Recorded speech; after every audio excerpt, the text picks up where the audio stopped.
1997 में 5505 कलयुग बीत जाता है। 1994 में दास को नाम देने का आदेश पूज्य गुरुदेव जी से प्राप्त हुआ था। 1997 में परमेश्वर ने स्वयं आकर के आदेश दे दिया था कि अब इसको डिक्लेयर कर दे। आज देखो क्या रंग लग गया है उसका, और पूरा विश्व इसको मानेगा।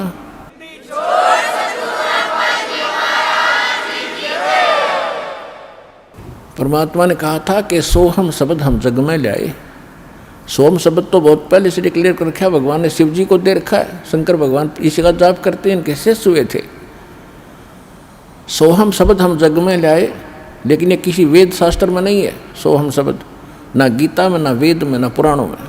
पुराण तो इनकी बनाई हुई है ऋषियों की, ये अगर वेदों से मेल नहीं खाती कोई यूज नहीं उनका। वेद प्राचीन ग्रंथ हैं, उनमें कोई सोहम नाम नहीं मिलेगा आपको। और परमात्मा ने आकर डिक्लेयर किया है, और यही ऋग्वेद मंडल नंबर 9 सूक्त 95 के मंत्र 2 में स्पष्ट किया हुआ है कि वो परमात्मा अपनी वाणी के द्वारा बोल बोल के ज्ञान सुनाता है, सबको प्रेरित करता है भक्ति के लिए। और वो भक्ति के गुप्त नामों का आविष्कार करके देता है। परमात्मा कहते हैं सोहम शब्द हम जग में लाए, और सार शब्द हमने गुप्त छुपाए। तो ये परमात्मा ने कहा कि सार शब्द सर जीवन बूटी, गैस गैस अंग लगावे, कहे कबीर तुम सत कर मानो, ये जन्म मरण मिट जावे। ये सार शब्द से मिटना था जन्म मरण, और ये अभी तक गुप्त रखनी थी। तो अब ये वो समय आ गया है कि आपका ये जन्म मरण का रोग नाश होगा। तो हमारा उद्देश्य है, यहाँ पर जो मूल सौदा हम बेचते हैं, हम जो देते हैं आपको, जो सौदा करते हैं आपसे कुछ नहीं लेते, आपसे केवल समर्पण होना ही हम मांगते हैं कि परमात्मा पर समर्पित हो जाओ। और इस भक्ति को जो मंत्र आपको दिए गए सारे, अब कहने का भाव ये है कि और जो दूसरे आपके संकट हैं, ये तो हम आपको वैसे निवारण करेंगे। जैसे रूंगा बोलते हैं, रूंगा रूंगे में देंगे, रूंगे में, वो सौदे में नहीं आता रूंगा, वो तो एक्स्ट्रा दिया जाता है। जैसे पुराने समय में, अब तो वो समाप्त होगी सिस्टम। पहले गांव में इतनी दुकानें नहीं होती थी, बाहर के फेरी लगाने वाले आते थे, कोई टिंडे बेचा करता, कोई घिया, कोई तोरी, कोई आम, या कोई बेर बेचने वाले आते थे। तो हमारी दादी जी एक बेला भर के, कटोरा भर के गेहूँ का या चनों का, जो भी उपलब्ध होती थी, कणक, किसान घर में जन्म था हमारा, और वो ले जाती थी, पूछती थी भाई कैसे देता है ये, जैसे टिंडे कैसे देता है सब्जी के लिए। तो कहता था ताई गेहूँ के 2 बार देता हूँ, एक प्लेट में गेहूँ डाल दिए और 2 बार उसके इक्विवेलेंट उसके बराबर टिंडे तोल कर डाल दिए, सौदा हो गया, बराबर हो गया जो सौदा था। फिर हमारी दादी जी कहा करती रूंगा और दे भाई, वो एक टिंडा उठा कर और दे देता। तो वह कहती ना और दे, वो 1-2 और दे देता। यानी वो था रूंगा, वो सौदे में नहीं था, एक्स्ट्रा लाभ लिया वो तो यहाँ जो आपके संकट, दुख, रोग किसी भी प्रकार के हैं, तो ये सौदे में नहीं हमारे में, ये तो रूंगे में देंगे आपको, ले ये भी ले ले, ये भी ले।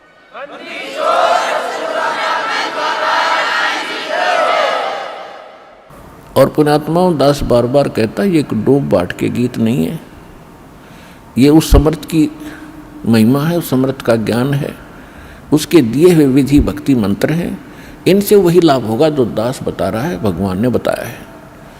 अब जैसे जब तक हम सुखी हैं तब तक हम कोई भी भक्ति कर रहे हैं, किसी भी देव की, किसी इष्ट की, या ना कर रहे हैं, तो आपके वही प्रारब्ध के, किस्मत के कर्म ही आपको प्राप्त हो रहे हैं। जैसे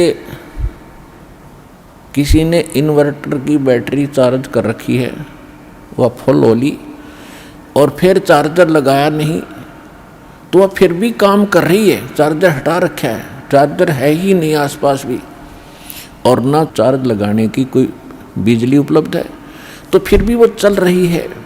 चल रही है, खूब काम कर रही है, पंखे भी, लाइट भी खूब चल रही है, तो जब तक वो बैटरी चार्ज है तब तक तो नो प्रॉब्लम, और जब वो बैटरी होगी डिस्चार्ज फिर प्रॉब्लम, नथिंग एल्स। तो पूर्व जन्म के जिसके जितने संस्कार पुण्य कर्मी, जितने उसने बैटरी चार्ज कर रखी है, कोई प्रधानमंत्री बना है, कोई राष्ट्रपति बना है किसी देश का, कोई IAS IPS डॉक्टर इंजीनियर जज, या कोई सेठ बना है, कोई अच्छा किसान बना है, कोई अच्छा दुकान चल रही है, कोई वैसे किसी के बच्चे अच्छे हैं, कोई नौकरियां प्राप्त हैं, तो ये उनकी पिछले जन्म की बैटरी चार्ज है, वही चल रही है, आगे चार्जर नहीं है। और जब आगे चार्जर नहीं है तो वो बैटरी जब तक पूर्व जन्म की चलेगी, फिर कैर टूटने लगेंगे, जब दुख शुरू होंगे, वो पुण्य खत्म हो जाएंगे। हमारे जीवन में पुण्य और पाप दोनों साथ हैं। जब तक पुण्यों का दौर चलता है तो हम सोचते हैं हम बिल्कुल सुखी हैं, और ये भी सोचते हैं हम ऐसे ही निभाएगी, ऐसे ही चलेगी। और जब वो पुण्य समाप्त हो जाते हैं, वो बैटरी डिस्चार्ज हो जाती है, और फिर पाप का दौर शुरू होता है। फिर हम भटकने लगते हैं, क्योंकि जो पूजाएं आप कर रहे थे उनसे तो राहत मिली ही नहीं, उनके करते करते ये दुख और संकट आ गए आप पर। तो तब आपको उन पूजाओं में अविश्वास हो गया जो आप पहले कर रहे थे। फिर आपको किसी ने बताया कि उस मंदिर में मत्था टेकने से लाभ होता, आप फिर वहाँ जाते हो। किसी ने आपको बताया कि वैष्णो देवी जाओगे, वहाँ पहुँचोगे तो आपको बड़ा लाभ मिलेगा, आप वहाँ पहुँच गए। यानी वो जो साधना पहले कर रहे थे वो छोड़ दी। फिर आपको किसी ने बताया बालाजी जाइए, आप फिर वहाँ जाते हो। तो कहने का भाव ये है कि जब आपके पाप कर्म का दौर शुरू हुआ और जिन साधनाओं को करके आप निश्चिंत बैठे थे हम बिल्कुल सुखी हैं, तो उन्होंने आपका साथ नहीं दिया, क्योंकि वो साथ पहले भी नहीं देने वाली थी। उस समय आपको कोई कहता कि साधना कर रहे हो ये ठीक नहीं है, आपको लाभ नहीं मिलेगा, तो आपको कभी विश्वास नहीं होता, न आप मानते हो। और फिर जब संकट आते हैं फिर आप सभी मान जाते हो। तो कहने का भाव ये है दास का कि आज आप यहाँ जो आए हैं, आपके पूर्व जन्म के संस्कार व बैटरी कति खत्म हो ली। अब हम देंगे चार्जर उस परम पिता की पावर के लगाने का, ये भक्ति विधि। और फिर आप उस चार्जर को लगाए रखना आखिरी सांस तक, कनेक्शन ना कटने देना, तो आप इस जीवन में सुखी रहोगे और सतलोक चले जाओगे। आपकी भक्ति बहुत बढ़ जाएगी, आपके संकट भी नाश होंगे। तो आप यहाँ आए हो जो इस ज्ञान को समझ जाएंगे। यहाँ पर दो प्रकार के प्राणी पूरा लाभ उठाते हैं। एक तो ज्ञान समझ कर आते हैं, और दूसरे जो सब जगह भटक भरम लिए और कहीं से लाभ मिला नहीं, और फिर वो यहाँ टिक जाएंगे, अकोर की तक ठिकाना नहीं, सब जगह जा लिए। तो फिर उनकी व्यवस्था होगी, मजबूरी होगी यहाँ आने की, और यहाँ आते रहे तो वो लाभ मालिक देगा। फिर हम ज्ञान सुनाते हैं यहाँ बैठाकर आपको। तो यहाँ आपसे प्रार्थना की जाती है जब तक सत्संग चले आप सब चिंताएं और इधर उधर की गल्ला बातें छोड़ के ध्यान से सत्संग सुनो। चाहे कोई रोगी है, चाहे कोई संकट है किसी प्रकार का, आप एकाग्रचित्त होकर सत्संग सुनोगे तो राहत मिलेगी और ये ज्ञान ग्रहण होगा। इस ज्ञान से आपको 70% लाभ तो ज्ञान से मिलेगा। लाभ का मतलब है आत्मा में दृढ़ता आवेगी हर प्रकार की, और 30% फिर बाकी जो संकट है वो आपकी भक्ति और लाभ से होगा।